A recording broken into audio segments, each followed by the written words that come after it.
వాళ్ళ మీద ఉంటుంది. దేవునికి విరుద్ధంగా నువ్వు ఏది కోరకూడదు. దేవుడు పిలిచాడా, వెళ్ళడం చాలా శ్రేష్టం. దేవునికి ఇష్టం లేకుండా నువ్వు పోతానన్నా ఆయన పోనీయడు. గుర్తుపెట్టుకోండి. ఏలియా గారు అంటారు, ఏమంటారు, ఇక నేను బ్రతకలేనయ్యా. యెజెబెలు చెప్పిద్ది, యెహోవా ప్రవక్తలు ఎవరు ఉంటే చంపేసేయండి అని. ఏలియాని చంపమని చెప్పిద్ది.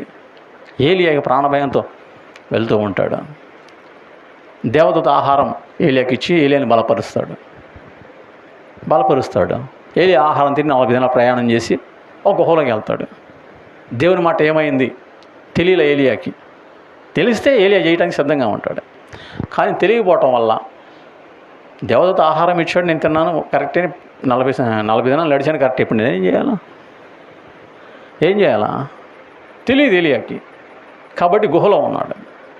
తర్వాత గుహలో ఉన్న ఏలియాను సుడిగాలి ద్వారా దేవుడి పిలిచి ఏం చేయాలో దేవుడు చెప్తాడు. అప్పుడు మరలా ఏలియా బలం పొందుకొని దేవుని పని చేయడానికి వెళ్తాడు. ఇక్కడ ఒకటి ఆలోచించండి.